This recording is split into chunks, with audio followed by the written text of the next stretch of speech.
So with My Hero Ultra Rumble dropping sometime in 2023 or even sometime soon, I wanted to make a video talking about what characters we can expect to see in the full release of the game. Back in the beta for the game, we saw exactly 12 characters being a mix of both heroes and villains, each one of those characters having their own unique ability. But of course there are plenty of characters from the My Hero Academia franchise that we didn't see.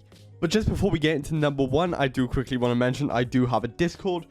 So if you do want to communicate with anyone else waiting for the release of My Hero Ultra Rumble, I definitely recommend joining. Anyway, with that being said, the first character I'd like to see come to My Hero Ultra Rumble is Mr. Aizawa, otherwise known as Eraserhead. Aizawa is a really popular character in the My Hero franchise, and is also a teacher at UA High. While his quirk gives him the ability to erase a quirk of anyone he looks at, I don't think this would be suitable in My Hero Ultra Rumble. However, something that would make Aizawa unique to My Hero Ultra Rumble is his scarf.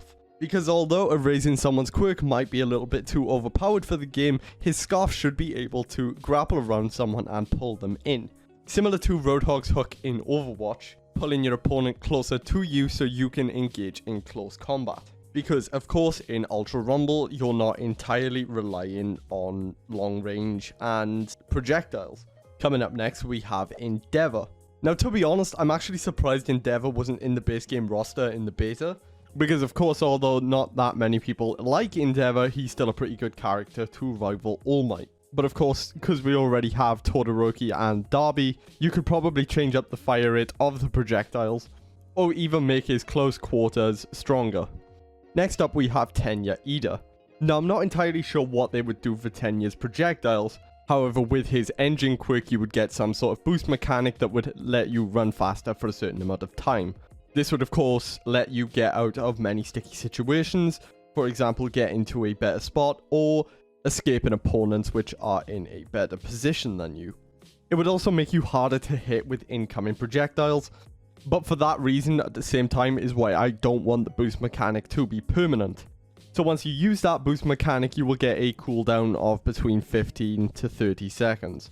Maybe 30 is a bit too much, but I feel like 15 is the right amount to use.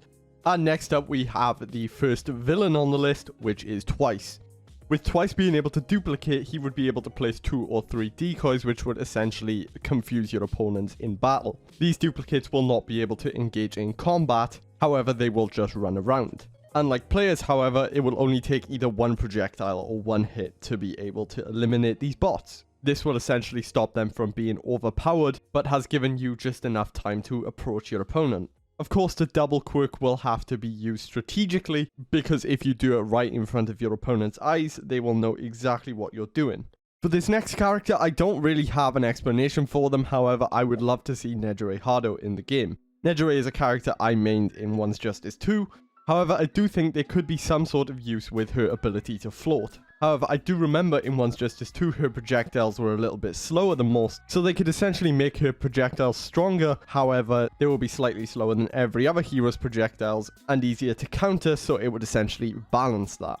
I don't know, personally it would just be nice to carry over my main from One's Justice 2 to Ultra Rumble. Okay, now real quickly, I do want to apologize because I've just checked and there's not a lot of villains on this list. In fact, Twice is literally the only one. So if you guys do want a separate wishlist video for villains, please let me know down in the comments below. Next up, we have fan favorite Hawks. Personally, I feel like Hawks would be an amazing character to add to My Hero Ultra Rumble. Just like Nejire, I do believe that it would be smart to make the character fly in some sort of way, and of course his projectiles can be his feathers. Now, an idea I had was to make Hawks' feathers move pretty rapidly, but that would mean they would do slightly less damage. However, because of the projectile speed, it wouldn't really matter. It would all still kind of be balanced either way. And lastly, we have Mirio Togata, otherwise known as Lemillion. Now, although I'm not entirely sure what they could do with Lemillion, I still believe he deserves a spot on this list. Now, similar to what I said about Endeavor, I personally believe his close quarters combat can be stronger. That being said, I don't really know what they would do with his projectiles, but I still think he's a very fun character and deserves a spot in the game. Anyway, that is it for this video. If there's any characters you would like to see in My Hero Ultra Rumble, let me know down in the comments below. And of course, considering we only had one villain on this list, let me know what villains you would like to see in the game. Hope you guys enjoyed the video. Subscribe for more Ultra Rumble. It's been Snap. Peace out.